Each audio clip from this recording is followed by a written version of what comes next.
That's staying in.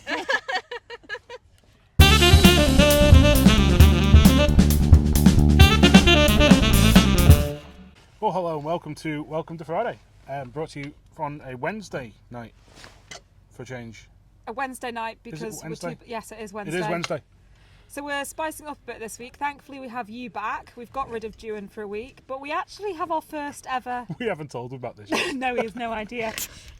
He also doesn't know that we got food as well, and there's beers. So we've got our first ever guests on the podcast. Should I introduce them, or do you want to introduce them? I think it's more awkward for them to introduce themselves because they both look like they're waiting for execution. So, say hello, guys. Hello. Hi, I'm Dee from North Harvest. And I'm Jamie. From Jamie and Charlie. Yeah, that's the one. So, Dee, we're up at North Harvest basically just because Charlie invited me along for her VIP dining experience. Yes, that's the one, the private dining experience, yeah. And we had some fantastic food, which we're going to put in a little bit now. Oh, thank you very much. And tell us a bit about the business, really. A little bit about the business. The whole ethos behind it is Sam, my partner, who's a partner in my business and partner in life. He is a farmer, so the idea is that we back Manx farming, and we are trying to do as sustainable to the Isle of Man as we possibly can. So that's using local suppliers, local meat, local everything. Trying to use, local small suppliers as well, not just the bigger suppliers. And I think that's the idea, is just to try back Manx farming and get more out of the Isle of Man. I think we've all seen that report where it says 6% of Isle of Man produce is actually sold on the Isle of Man. And that came out after we actually opened. So the idea of it is to just try do something like that, try back it and just do as much as we can. Now, obviously, you're running out of a double-decker food bus. So yes. I think some people may think this is just, your average takeaway food van, but actually you are much more than a takeaway chef. So tell us a bit about your experience, Dee. Okay, so it goes back quite far, but I don't know how far we want to go back. To the beginning. It's to the beginning. A good place to start. That's what they taught me in therapy. Well, I can say we are losing the light, though. It's. I can say just a quick one. I grew up in South Africa, and I worked. One of the first restaurants I worked at was a farm-to-table restaurant. So we were sustainable to that property. So the idea was that we were completely sustainable, which is where I sort of learned most of my career. And so I think that's probably born into this as well. And then I moved into the UK. I worked in Michelin-star restaurants, and then I ended up on the Isle of Man. I worked at 40 North for the past 4 years. I worked a little bit at Little Fish Cafe as well, a sister restaurant. And then just decided it was time to go on my own, really. That's like the short and sweet of my career. Just wanted to do something for myself and be able to do the food I want to do and how I want to do it is probably the best way to say it. And Jamie, you make bird's eye fish fingers. Correct. No, that's incredibly unfair because Charlie has said repeatedly you are very good in the kitchen. I do actually enjoy it, in fairness, don't I? Yeah, you do. You're a bit like Jamie Oliver. Now, what's quite funny, which we probably should, unlike...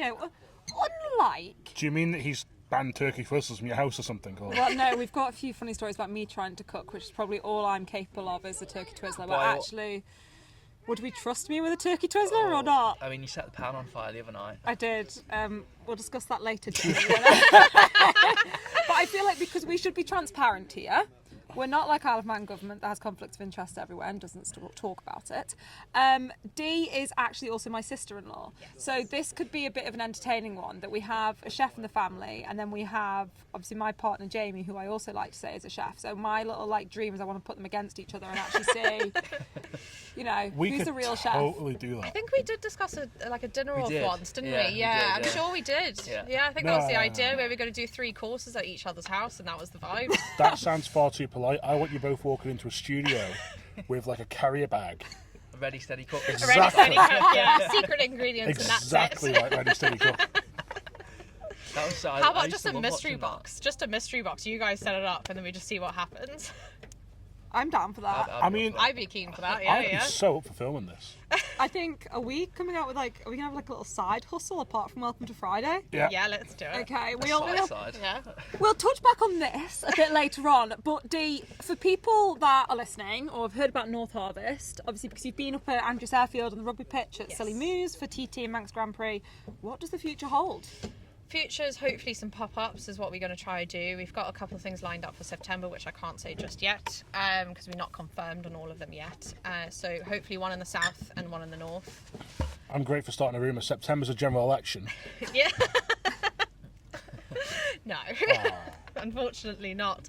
But yeah, we're hoping to do one pop-up in the south and one pop-up in the north for September, and then we're going to see from there. So we are going to try do sort of around the island, as you will, and try do pop-ups as and when we can. And that's the plan, really. We don't have much of it yet. Well, I did see someone on Facebook asking if you were going to go to Peel, because obviously Yes. you can never satisfy needs with just going to the north or the No, south, you because there's a lot can't. of people in the Midlands of the Isle of Man. There is, yes. Yeah, that may cry about having to get their passport out to go north or south. So it's actually Sam would be one of those, because he's non-Canite. Ah, right. So you really did have to get the passport out for this evening, didn't you? had to get it stamped. I had to make sure my jabs were in order. Fair. That is fair. Got yellow fever and all sorts coming up here.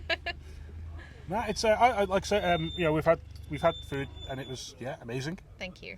Really appreciate that. Especially you were saying the sauce is 20. 26 ingredients in one of the sauces, yes. I don't think my kitchen has 26 ingredients in it. So yeah, it's fantastic. Thank you. Now, what you actually haven't experienced, Sam, is the desserts as well. Yeah, we should probably talk about the food. We haven't actually really covered That's that much. fair. Yeah, we could talk about a little bit about the food, yeah. That's So fine. you do a breakfast offering. Yes, we do a breakfast offering. We tend to do the generalised breakfast offering, but we do one special as well, which we call the breakfast bap, and that is lawn sausage, which we make into a sausage patty, cheese, egg on a bap with some chips on the side, and that's for the hangover people.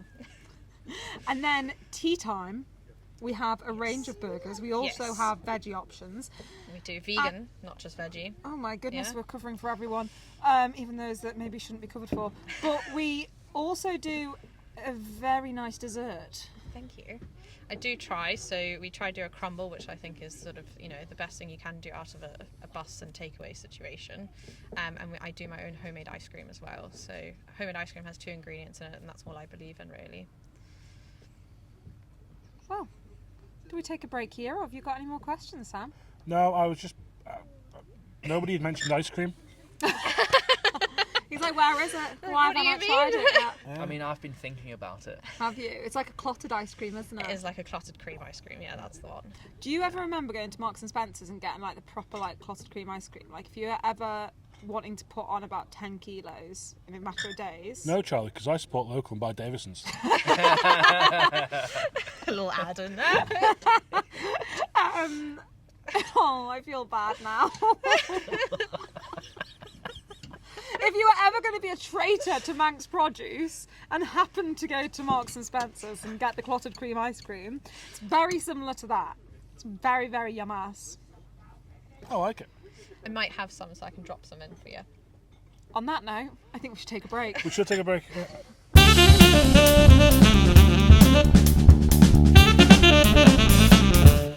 And welcome to Andreas On a Wednesday, on a Wednesday. WTW. WTWA. Welcome to Oh my Wednesdays God, with Andreas. it could have been like a women's institute. But anyway, no. I was getting my letters all That's confused. WI. Yeah, I know, I forgot. Okay, so we've got rid of Dee. Yeah, She's gone. yeah. We're still stuck with Jamie. Yeah. Hi, Jamie. Hello, you okay? Now, poor Jamie has had to have many a shout out on this pod, hasn't he? I don't really know why. I feel like I should be getting shouts out for putting up with you, not you putting up with me. When I do my pod, I'll shout you out. How's that? Maybe. I'll do. Now, I feel like I could probably leave and just leave you to it. no, it'll just end up being like, it'll just be a domestic on camera. Yeah. Yeah. Just start arguing. Yes, I'm dear. going to force us into the next segment here. I've been to Italy. Now, Sam, I was slagging you off going to Italy Yeah. last week. I know we're meant to be talking about the news, but we haven't gone off on one of our random tangents. No, this have is like we? a special. This is just a midweek special. Yeah. Brought to you by North Harvest. So Italy. We've got a sponsor. Tell me, how was Italy? Yeah, really good, yeah. Very, like, full of Italian people. You're about to get some ice cream. Am I getting some ice cream? Oh my God. Now I don't think it was just me that was thank disgusted you. when you were going to Italy to watch Thank you. football. No, right, in all fairness, so about this, we went to Naples. Yeah. Fantastic. Napoli have just won the Serie A last season, so the whole city is like decorated in like Napoli stuff, and it's very weird because like Diego Maradona is now being like on a par with Scott McTominay, which is very weird for Man United fans who are for some reason still out there. And yeah, the whole thing is just bizarre setup. But I absolutely love Naples, fantastic. Went to Pompeii, brilliant. Could have done with a lot more time to go around there, fantastic place. Went to Pisa, it was fine. There's a tower. And then yeah, went to that, and then went to Rome. And on the Saturday night in Rome, we went to watch Roma versus Bologna.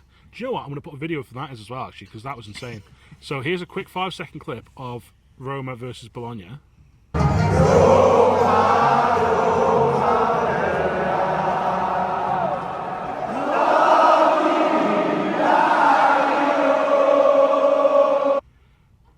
And yes, that was it, just amazing.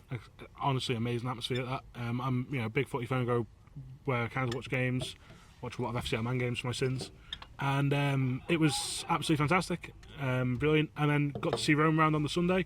Went to see the Pope. Let's put the Pope in as well.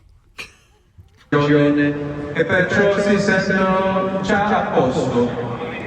In realtà essi non hanno compreso. There we go. He actually said, I had a quick check with an Italian fellow stood by me. He said that Alexander Isaac's going to sign for Liverpool. So, Do you know everything you've just said about football? yeah. I know, but Do you talk about understand horses. it? You see, now, this is a callback to last week, because you and June were talking about horses and football, and you were both saying how we love a sport, we don't really have a sport in common. Yeah, we do. What? Bullying June. That's a good point. Because, I mean, I watched the US Open last night with Billy Harris playing in it. Did you watch the tennis? No, but Jamie likes tennis. Do you quite like the tennis? You can leave. Do you want me to just go and leave you two lovebirds to it, and Yeah, I'll just sure. go and cry in a corner somewhere? Suits us. But yeah, so that is my quick review of Italy. It's worth going. Pisa's alright. There's a fantastic pasta place called Primo. If you go find it. It's fantastic. Otherwise, Italy, fantastic country, lovely people, genuinely brilliant, and really just, yeah, go see it. So Jamie, this week the Chamber of Commerce made a comment on the potential for tourist tax. Yeah. As somebody involved in the trade, You thought you were going to come on here and we weren't going to grill you for your profession, didn't you? Correct. Well, it's not really my profession anymore, It's not. if So, we're honest. do you want to introduce yourself really in a professional capacity? Yeah, okay, I suppose I'm Jamie. I am former director and owner of Island Escapes, and we sold the business in June to a Cornish-based company, and I'm staying on for a little while till the end of the year to try and see the transition through, and then I need to find a new profession. So we'll see how that goes. Yeah, it's all very exciting, isn't It is very exciting. But I think tourism is something that obviously has, and I'd say still does mean a lot to you. Mm-hmm. It's an industry that you care about greatly. So going back to Sam's comment, really, what would your personal thoughts, not in an Island Escapes capacity, but in a Jamie Stock capacity, be on a tourism tax? I think primarily, in some instances the tourist tax works, but I feel like you've got to get to a level of tourism where it then starts to benefit the place and the people of the place. So I think we're still trying to grow tourism here, and I think we've introduced it at completely the wrong time, or thinking of introducing it at completely the wrong time, which I think is probably going to put more people off rather than getting more people here. let's take a final break, and then we'll come back and actually talk about what's been going on In the news. in the news. Welcome back to Welcome to Friday, where we're actually going to talk about the news. Finally, Sam, let's start with Coman will rule on offshore wind farm. Okay, do you want to give the quick one on this? Quick one, let's rock and So roll. I think this is called the Marine Infrastructure Management Act. It is. Happy days. And I haven't looked at that, by the way. So under the basically this thing of where if a planning application is made on the Isle of Man, it goes to DEFRA, it's looked at by a planning officer who makes some things can be approved straight away, like, you know, if you want to put a new shed in your back garden, that doesn't go to the committee. But if you say want to I don't know, knock down your house and rebuild it, that will go to the committee, or, you know, big developments, they go to the committee. Some of them can get called into the government. Yep. Particularly if it's, say, the DOI wants to do something or government department wants to do something where it can't, or the Department for Environment is involved in any way, that gets called into Coman and they make the ruling on it. Is it also if it's in national interest it gets pulled in? Some of them can be, yeah. There are some that can be Was done the that last way. one the incinerator? No, there's been several since. Oh, The has incinerator was one, but that also involves several government departments. Yeah. So, in this instance, the Marine Infrastructure Management Act means that only the council of ministers can make a decision on it. Well, because it's on a bit of a funny one, isn't it? Well, it's not on land, basically, is the whole big thing of it. But anyway, Ørsted have put this plan in now. They've formally applied to the government for this to run a wind farm, basically from like Macklehead Head to Onkenhead. Yeah. It's sort of like the area we're talking about here. Formerly known as the Crogger gas field, or part of it, and yeah, it's very interesting because obviously people have commented a lot this week on the Ørsted share price plummeting. Now, obviously, Ørsted is owned by the Danish government, so how much its share price comes into it is slightly interesting as well. They've got issues with their American output. They've also got issues in the British output. However, here they're going for it, so they really do seem committed to this Manx thing. In amongst this, of course, we had a meeting in Garth on Tuesday night, which was pretty well attended by people who have been pretty opposed to it, it's fair to say. Well, it was branded ridiculous and insanity. Yes, however, today, in an update on that, the commissioners have said that they've had written submissions from people who did not attend the meeting who are a lot more mixed on their views. I think, and a lot of these things, and I think, first off, the Laxey for a public meeting, fantastic. If ever you got a public meeting, that's the one to go to. So when are we going to that? Well, unfortunately, we missed this one. But anytime you see a public meeting in Laxey, go to it, because they are good. They are Better than so Derby? good. Yeah. Because the people at Laxey are just like, they spend so... They're just, I don't know, there's a real good atmosphere at them. They're really quite fun. And, yeah, it was just really good. So the Commission said now it's a bit more mixed than this initial opposition. So how that plays out is going to be really interesting, because they're one of several authorities which will make a submission. The government have now launched this consultation, which has received actually a bit of criticism on social media about the way it's being run. Because unlike normal consultations where you go on, there's a form you can look at, you put your name in, you put your email address in, you go blah blah blah. Here's what I think. Apparently, in this one, there's like document pages you can download, and you can do all sorts, and then you have to like return stuff to them. And people are a bit like, this is a ridiculously over the top process for what we need. So how that be interesting going forward a little bit. But basically, the long and short of it is, Ørsted have put this application in, and the government are going to consider it. Do you think this or Manx Utilities one will receive more backlash? Probably Manx Utilities. I think the thing with this is because it's not public money, and I think one thing that people want to see is a bit more, what are we going to get out of it besides the money? I know Ørsted's claim was £2 billion over its lifespan, which I think at one point Crogger were claiming very similar for the gas field, weirdly, which, by the way, I think will come back. Well, I was going to say it's not ended very well at the moment. I think that whole thing about that gas field thing, Tynwald at the minute, the policy is that no further licences can be granted. I would not be amazed if post the election that returns as an issue, especially on that area. And I think Ørsted are very aware of that as well, having read some of the documents they've put forward. They are very mindful of that gas field and what is there or what could be there. So basically, I think the one down south will probably get bigger backlash just because of its public money on land that people will see, and also there's the wider impact about what that'll do with the airport, an example. Ørsted, as I understand it, isn't a massive concern of the steam packets. No. So I don't think that's going to be a massive issue. And yeah, it'll be interesting how it plays out, because ultimately, if it's private money and we're going to see benefits, including income of from the seabed, VAT, and potentially help to bring down electricity prices on the island through importing some of it here, then it may also, you never know, result in help where it comes to building the new interconnector that we need with the UK. So it's a very, very interesting issue. What is the final point of what I'm saying is this is not going to be resolved by this administration. No, of course it's not. The one thing we learned about, the one big thing that stuck out to me was that the planning for this is the back end of 2026 with a decision being made, which is the next administration. So I've spoken a lot about what I think the big issues are going to be at the next election next year. I think this is going to be slap bang in the middle of it, because this is going to be really, really problematic for some people who are in the government now. The government are trying to say that, we can't talk about it until we get to a certain stage. And it's going to be very interesting how this plays out. Yeah, I think it'll be interesting to see if either Orsted or Manx Utilities one actually goes ahead. Because I think there's problems on both, I would be very intrigued to see if anyone else comes out of the woodwork with a solution to our energy crisis. Well, we can guarantee that the one thing that will happen with the Manx Utilities one, no matter what decision is made, that will be appealed. So we go one way or another with the Manx Utilities one, we are heading for a full planning inquiry. Yeah. And I don't think it will stop at the usual appeal inspector. Because I think by the time we get through this and by the time the weeds have travelled through, we will end up in election territory. And then there's going to be no good time for a decision to be made. No. Right, moving away from energy, we're going to talk We can't move away from energy. I know, I've tried. Railway depot could be sold. Yeah. You're just wanting me to go on long talks tonight, aren't you? No, this one actually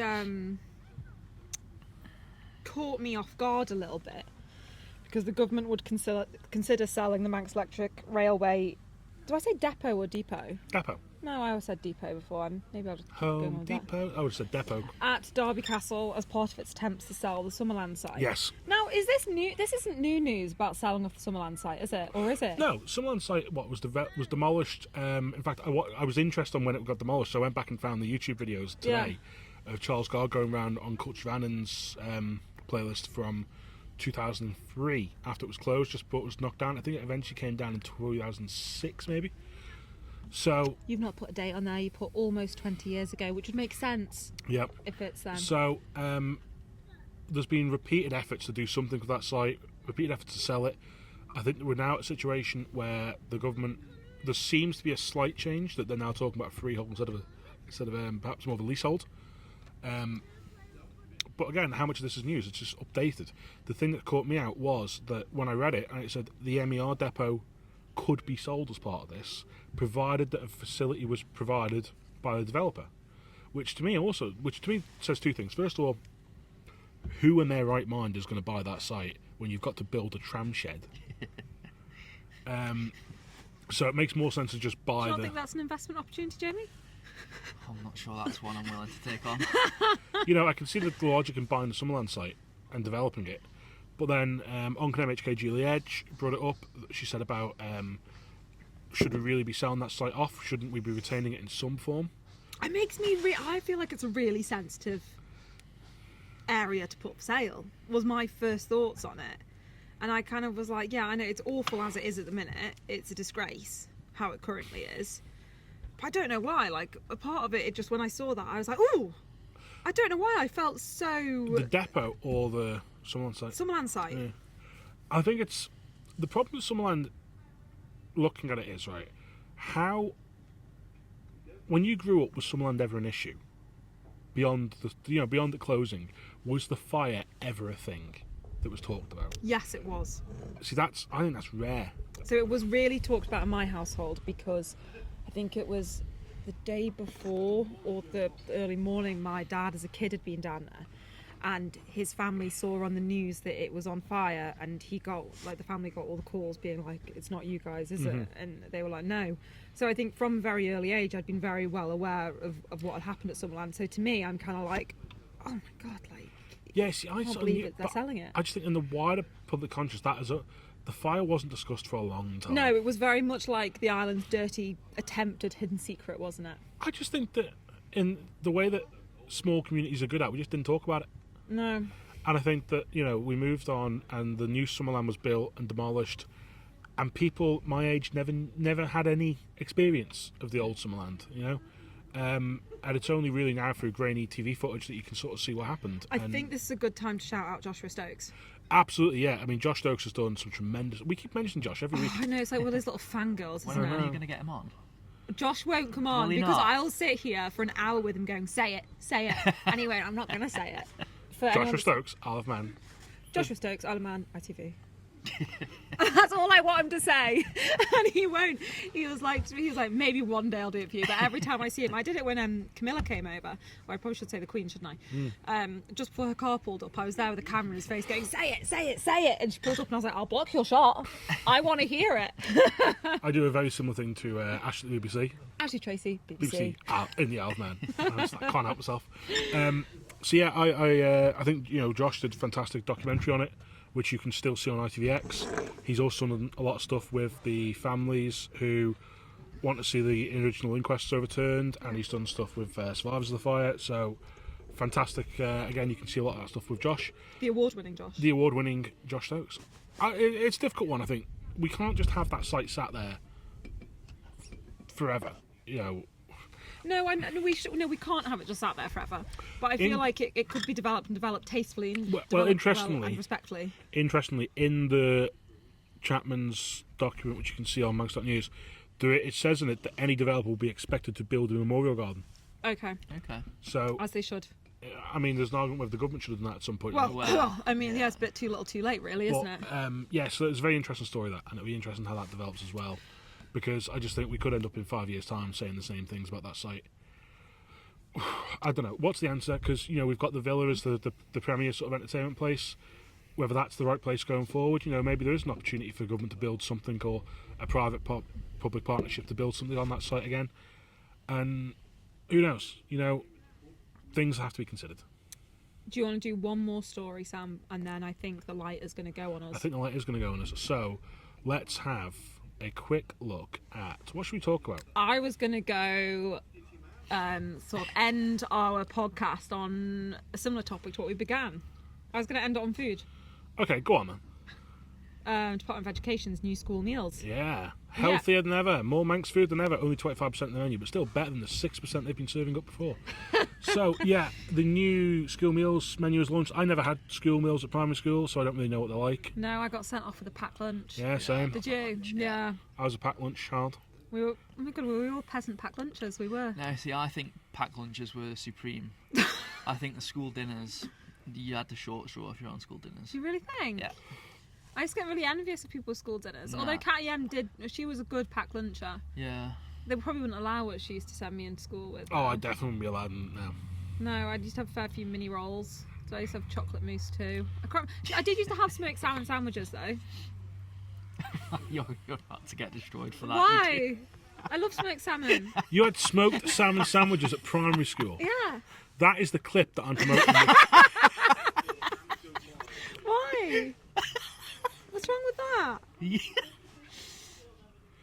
Right, so anyway, I don't understand. as part of this, the government has removed ice cream from Disgraceful! the possible primary school lunch. Now, they weren't getting ice cream every day, they were getting it occasionally. Oh God, you can't give a kid a treat now. No, they were replacing it with a healthy option of fruit and a glass of milk as a dessert, which sounds horrible. Also the same kind of milk that's also... Well, yeah, because there's an interesting point about this. You see, ice cream is pasteurised and then frozen. Milk is pasteurised. So it's fast food. It's processed food, yeah. It goes But through we're still giving them milk, but we can't possibly give them ice cream. full fat milk as well, by the way. Not even semi-skimmed. Not even semi-skimmed. The government wants our children to be fat on milk. Did they? Do they want an obesity crisis on our hands? Possibly. We have no evidence Do we think to suggest we may have shares in Ozempic or something, and we're trying to get it everywhere? That'd be the greatest scandal ever. We're just starting rumours here, there, and everywhere. We have no evidence to suggest the Manx government owns any shares in Ozempic, or is indeed trying to make children fat. But basically, the big story is that they're going to be having more Manx produce in. I know Andreas Meats are obviously delighted about this to now be supplying primary schools. It's fantastic. I just think 25% is still a low amount. Oh, it is. Yeah, no, it absolutely is. Admittedly, I did see some comments saying, well, where are we going to get Manx sweet potato from? Which is a valid point. But, to me, I have the same argument with a certain football club I'm involved with about what milk we use. I have the same argument with the Steam Packet because they use Irish butter because you can't get little ones from the creamery. I think every organisation where we can should do more. Yeah, no, I absolutely agree with that. I think we can produce pretty much we can produce all of our staples here.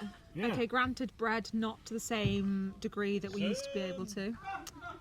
But... Good evening.